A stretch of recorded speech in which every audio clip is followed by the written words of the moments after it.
For many years now, like many other people have said, I've been saying that engineering in Elite Dangerous is far too time-consuming. Another way of putting that is it's far too grindy. And just for clarity, let's not confuse that with difficulty. There's nothing difficult about it, just time-consuming. And Frontier at last are in full agreement that this is indeed too time-consuming, and are making the necessary changes to make it far less time-consuming and far less grind-based. They're going to take a number of steps to achieve this specific goal. So we're going to talk about all of that right now. This information was sent over to me by Frontier as a part of the Elite Partner Program. Also, I did get access to the brand new Type 8 ship and have some access to this for a week or so before it's released, so you can see some rather nice footage of that on the screen right here. So here's how engineering is about to be changed. To start with then is the collection of materials. As you know, there's a variety of different graded materials out there that you need in order to unlock and improve various modules for your ships. These start at grade 1 and go all the way up to grade 5, with grade 4 and 5 being particularly hard to actually locate and obtain.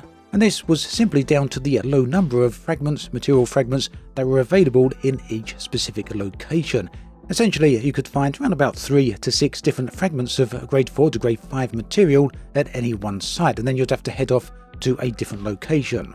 So this is going to be dramatically changed. Frontier are going to increase the number of these fragments to from 3 to 6 all the way up to between 30 to 100 at each site. They're also going to increase the number of sources that provide these particular materials.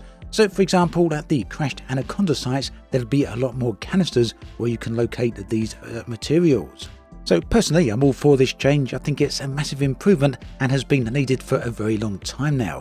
Of course, there's always been people out there who have insisted that Elite isn't grind-based and that the number of materials out there were perfectly fine as they were, and that you just have to collect them as and when, and eventually you'd get enough. The thing was, that wasn't really good enough for many people. That's just not the way a lot of people would enjoy the game. So it's nice to see that Frontier themselves have actually changed their minds about this and are now in agreement that these number of materials needed to be improved and, just the whole damn thing made a little bit easier and a bit more straightforward. Now this is also extended to mission rewards. The number of materials rewarded for missions is going to be increased right across the board, and you can now get up to around about 24 materials for some of these missions. Okay then, so another area what has always been a bit of a problem with Elite Dangerous is the upgrade process itself. Now initially when Engineers was introduced, this was very much like a fruit machine that you'd find in a casino somewhere, just roll in at the wheels to see what random upgrade you'd get. This was eventually improved to remove most of the randomness, shall we say. However, there's still quite a significant element of randomness involved. In short, when you go to an engineer and you upgrade one of your modules, you never really know exactly what you're going to get on the final upgraded stats. Now, like I say, this has been an issue for a long time. There's been people out there who are always in full support of the randomness, and a lot of people who are just never happy about it. Frontier again have finally come around on this idea and agree that the random element really needs to go. So the random element has indeed been completely removed in the upcoming update. Instead, what will happen is that you'll have some guaranteed results. This will work in the following way, and there's a chart on the screen right here that somewhat explains it. So if you're at grade 5 rank with the engineer, you're about to use just a single spin to get a grade 1 blueprint. You're about to use 2 spins for a grade 2 blueprint, and so on all the way up to a grade 5. So that means that if you want a grade 5, maximum grade 5 upgrade, you'll simply need to do 5 spins for that upgrade, and you'll get a guaranteed maximum result for that.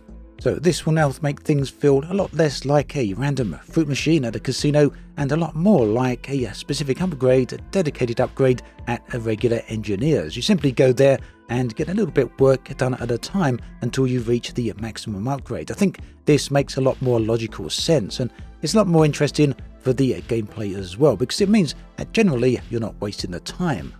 The unlock requirements for some of the engineers has also been changed, and you can see those listed on the screen right here.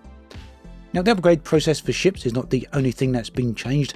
Frontier are also going to change the upgrade path for suits. Now, as you all remember, it takes a significant amount of time to improve each of the suits, and For me, that meant, well, sticking with just one suit that was, well, not even maximum upgraded, and I just made do with that. I just didn't want to commit the necessary amount of time because it was just too much of a grind, really, to go out there and upgrade every single suit. It just felt like a complete and utter chore.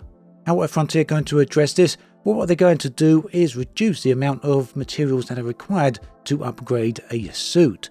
Now, they don't go into specific details on exactly what these changes are going to be, but if you combine the reduced material requirements to upgrade the suit, in addition to the easier access to actually gain some of the materials that are out there now, and substantially so, it should make the whole upgrade path that much easier. Additionally, the carry capacity of each of the suits, each suit can carry its own range of materials. This is also going to be improved, so each suit will now have an increased capacity, and this is different on a suit-by-suit basis. Again, these are all listed on the screen right here. So yeah, some pretty nice changes to engineering, although it's not changing, Frontier are not changing engineering on a mechanical level. They're still keeping the same gameplay loop. What they're doing is making the whole process that much easier and far, far less grindy. Like I say, this is something that has long been needed. It's been needed for years at this point, so really nice to see that this change is finally being made. Now, as I've been talking, you may have noticed the new ship that I've been flying around in on the footage on screen. This is the Type 8.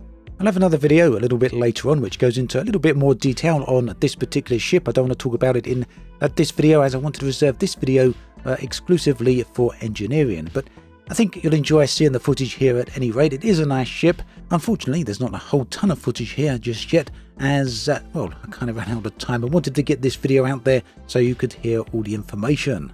And incidentally, another thing that is happening here is that Frontier are changing the naming convention for future updates. So, whereas updates have always been Update 15, Update 16, they've all been numbered, that is now going to change. Each update instead is going to get a specific name.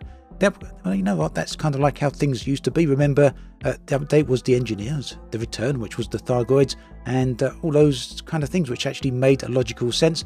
So with that in mind, this update, the next update, is going to be called Type 8. And that reflects the name of the ship. But yeah, it will also include all the aforementioned changes to engineering. And whilst, just as a quick note here, those changes are pretty much finalised, Frontier have said do keep in mind that there may be some small or minor adjustments to what the information they've already revealed. So whilst it's not entirely set in stone just yet, it is pretty much there.